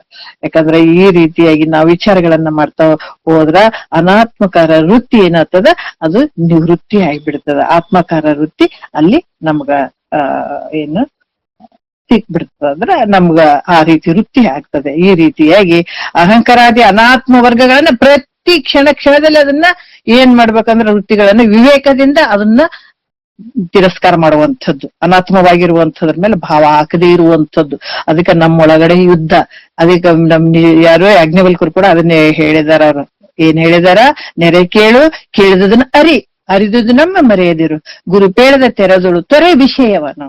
ಇಷ್ಟೆಲ್ಲ ಯಾಕೆ ಹೇಳಿದಾರಂದ್ರ, ನೀನು ಅನಾತ್ಮವಾಗಿರುವಂತ ವಸ್ತುಗಳ ಮೇಲೆ ಆತ್ಮಭಾವ ಮಾಡ್ಕೊಂಡಿದೆಯಲ್ಲ, ಅವು ಸತ್ಯ ಅಂತ ತಿಳ್ಕೊಂಡಿಯಲ್ಲ, ಅವನ್ನ ತಿರಸ್ಕಾರ ಮಾಡು, ಅವನ್ನ ಬಿಟ್ಟು ಬಿಡು. ಅದರಿಂದ ಏನು ಉಪಯೋಗ ಇಲ್ಲ. ಅವೆಲ್ಲ ಕೊನೆಗೆ ಏನಾಗ್ತದಂದ್ರ ಅವ್ ಕರಿಮುಖನೇ ತೋರಿಸ್ತಾವ. ಎಲ್ಲ ಸತ್ಯ ಅಂತ ನೀ ಏನ್ ಮಾಡ್ಕೊಂಡಿರ್ತೀವಿ ಅವೆಲ್ಲವೂ ನಿನಗ ಕೊನೆಗೆ ಹೋಗುವಾಗ ಅವ್ ಯಾವ ನಿನಗ ಆನಂದ ಕೊಡುವಂಥವಲ್ಲ. ಕೊನೆಗೆ ಅದು ದುಃಖದ ಫಲನೇ ಅದಾವು. ಯಾವಾಗ ಸಂಸಾರ ಸತ್ಯ ಅನ್ಕೊಂಡಿದಿ, ಎಲ್ಲಾನು ಸತ್ಯ ಅನ್ಕೊಂಡಿದಿ, ಈ ಶರೀರ ಸತ್ಯ ಅನ್ಕೊಂಡಿದಿ, ಹೋಗ್ಬೇಕಾದ್ರ ನೀನ್ ಕರಿಮುಖನೇ ತೋರಿಸ್ತಾವ. ನಿಮ್ಗ ಆನಂದದ ಮುಖ ತೋರ್ಸಂಗಿಲ್ಲ. ಅದಕ್ಕ ಇವನ್ನೆಲ್ಲ ನೆರೆ ಕೇಳು, ಕೇಳಿದನ್ನ ನೆರೆ ಕೇಳಂತ ಹೇಳಿದವ್ರು, ಚೆನ್ನಾಗಿ ಕೇಳಂತ ಹೇಳ್ತಾರ ಅವ್ರು. ಯಾರಿಗೆ? ಮೈತ್ರಾದೇವಿಗೆ ಹೇಳ್ತಾರ ಯಾಜ್ಞವಲ್ಕರು. ನೆರೆ ಕೇಳು, ಕೇಳಿದನ್ನ ಅರಿದುದನ್ನೊಮ್ಮೆ ಮರೆಯದಿರು, ತಿಳ್ಕೊಂಡದ್ದು ನೀನು ಯಾವತ್ತೂ ಮರಿಲಿಕ್ಕೆ ಹೋಗ್ಬೇಡ. ತೊರೆ ವಿಷಯವನ್ನು ನೋಡ್ರಿ. ಯಾವಾಗ ಈ ವಿಷಯಗಳ ಅನಾತ್ಮವಾಗಿರುವಂತವು ಇವು ಸತ್ಯ ಅಲ್ಲ, ಇವು ನನಗೇನದಾವ ನಂಜುವೆರಿಸಿದ ಸವಿ ಊಟ ಅಂತ ಹೇಳ್ತಾರೆ. ಈ ವಿಷಯದಿಂದ ಕೂಡಿದಂತ ಒಂದು ರುಚಿ ಕಾಣಿಸ್ತದ ಮನಸ್ಸಿಗೆ, ಬಹಳಷ್ಟು ರುಚಿ ಅನಿಸ್ತದ. ನೋಡ್ರಿ, ನಮ್ ಸಂಸಾರ ಬಹಳ ರುಚಿ. ಎಲ್ಲ ಕೂಡಿದೀವಿ, ಮಾಡಿದೀವಿ, ಅಲ್ಲಿ ಮಾಡಿದೀವಿ, ಇದು ಮಾಡಿದೀವಿ, ಹೆಂಗ ನಾವ್ ಕಳೆದ್ ಬಿಡ್ತೀವಿ ದಿವಸಗಳು ಅಂತಂದ್ರೆ ಬಹಳ ರುಚಿ ಅನಿಸಿ ಬಿಡ್ತದ. ಆದ್ರ ಕೊನೆಗೆ ನಂಜುವೆರಿಸಿದ ಸವಿ ಊಟ ಅಂತ ಹೇಳ್ತಾರ. ಸಂಸಾರ ಅನ್ನುವಂಥದ್ದು ಹೆಂಗಂದ್ರ ಕೊನೆಗೆ ವಿಷಧರಿಸಿದಂತ ಇದು ಊಟ, ಇದು ಕೊನೆಗೆ ಅದು ನಿನ್ನ ಸಾಯಿ ಹೊಡೆದ್ ಬಿಡ್ತದ. ಹಾಗೇನೆ ದುಃಖನೇ ಕೊಡ್ತದೆ. ಇದ್ರ ಫಲ ಹೆಂಗೈತೆ? ದುಃಖನೇ ಐತೆ. ಅದಕ್ಕೆ ತೊರೆ ವಿಷಯವನ್ನು ಇದನ್ನೆಲ್ಲ ಇದ್ರ ಮೇಲೆ ಭಾವ ಹಾಕ್ಬೇಡ. ಬಿಡ್ಬೇಕೇನ್ರಿ ಅಂತಲ್ಲ, ಎಲ್ಲಿ ಇಟ್ಕೊಂಡಿದೆ ಅಲ್ಲಿ ಬಿಟ್ಕೋ. ಈ ವಿಷಯಾದಿಗಳನ್ನ ಬಿಡು. ತೊರೆ ವಿಷಯವನ್ನು ತೊರೆದು ನಿರ್ವಿಷಯದಳು, ಅಲ್ಲಿ ನಿರ್ವಿಷಯದಳು ಕರಿಗೊಂಡು ನಿಲೆನೇನೆ ಸುಖಿಯಪ್ಪೆ. ಅಲ್ಲಿ ನಿರ್ವಿಷಯದಲ್ಲಿ ದೃಢ ಅದು ಅಂತ ಹೇಳುತ್ತೆ. ಇದು ಈ ಶರೀರ ಇರುವ ಮಟ್ಟ ಸಾಧ್ಯ ಅದ. ಈ ಶರೀರ ಹೋಯ್ತು ಅಂದ್ರೆ ಇಲ್ಲ. ಅದಕ್ಕೆ ಈ ಶರೀರ ಇರುವ ಮಟ್ಟ ನೀವು ಸಾಧ್ಯ ಅದ. ವಿಷಯಾದಿಗಳನ್ನ ತೊರಿ. ಅವ ಅನಾತ್ಮದಿಂದ ಕೂಡಿದದವ, ದುಃಖದಿಂದ ಕೂಡಿದದವ, ನಾಶ ಆಗ್ತಾವ. ಅದು ನಿನ್ಗೆ ಯಾವತ್ತೂ ಸುಖ ಕೊಡಂಗಿಲ್ಲ ಅಂತ ತಿಳ್ಕೊಂಡು ನಿರ್ವಿಷಯದಲ್ಲಿ ಇದ್ದು ಈ ಜ್ಞಾನವನ್ನ ಮಾಡ್ಕೊಂಡಿದ್ದೆ ಆದ್ರ ನಿನಗೆ ಆನಂದ ಕೊಡುವಂಥದ್ದು ಇದು. ಜಗತ್ತಿನ 14 ಲೋಕಗಳಲ್ಲಿ ಶ್ರೇಷ್ಠವಾಗಿರುವಂತದ್ದು ಇದು ಅಂತ ಹೇಳ್ತಾರೆ ಮಹಾತ್ಮರು. ಅಂಥ ವಸ್ತುವನ್ನ ನೀನ್ ಇದನ್ನ ಪಡ್ಕೊಂಡಿ ಅಂತಂದ್ರ ಇಲ್ಲಿ ನಿನಗ ಪ್ರತ್ಯೇಗಾತ್ಮ ಆದಂಥ ಸ್ವರೂಪ, ಪರಬ್ರಹ್ಮ ಸ್ವರೂಪನೇ ನಿಧಿ. ಅದಕ್ಕೆ ಸ್ವಯಂ ಪ್ರಕಾಶ ರೂಪನೇ ನಾನು ಅನ್ನುವಂತ ವೃತ್ತಿ ಏನಾಗ್ತದೆ ನಿನಗ ದೃಢ ಆಗ್ತದ ಅನ್ನುವಂತ ವಿಚಾರವನ್ನ ಹೇಳ್ತಾರೆ. ಈ ರೀತಿಯಾಗಿ ಬಹಳಷ್ಟು ಅದ್ಭುತವಾದಂತ ವಿಚಾರಗಳನ್ನ ಅವರು ನಮಗ ತಿಳಿಸ್ತಾರ ನಿಜಗೊಂಡ್ರು. ಹಿಂಗಾಗಿ ಹೋದಾಗ ನಿನ್ನಲ್ಲಿರುವಂತ ಅಜ್ಞಾನ, ಸಂಶಯ ಭಾವ, ವಿಪರೀತ ಭಾವನೆ ಎಲ್ಲ ಈ ಶ್ರವಣ ಮನನ ನಿಧಿಧ್ಯಾಸನದಿಂದ ಇವು ನಿವೃತ್ತಿ ಆಗ್ಬಿಡ್ತಾವ ಅನ್ನುವಂತ ವಿಚಾರವನ್ನ ಹೇಳ್ತಾರೆ. ಈ ರೀತಿಯಾಗಿ ನೀನ್ ಮಾಡ್ತಾ ಹೋಗ್ಬೇಕಾಗ್ತದ ಅನ್ನುವಂತ ಒಂದು ವಿಚಾರಗಳನ್ನ ಅಲ್ಲಿ ಮುಮುಕ್ಷಿಗಳಿಗೆ ತಿಳಿಸ್ತಾ ಬರ್ತಾರೆ. ಮತ್ತೆ ನಾಳೆ ವಿಚಾರ 48 ನೋಡೋಣ. ಒಂದೆರಡು ಮತ್ತೆ ಗುರುಗಳ ಪಾದಕ್ಕೆ ಅರ್ಪಿಸಿ ಹರವು.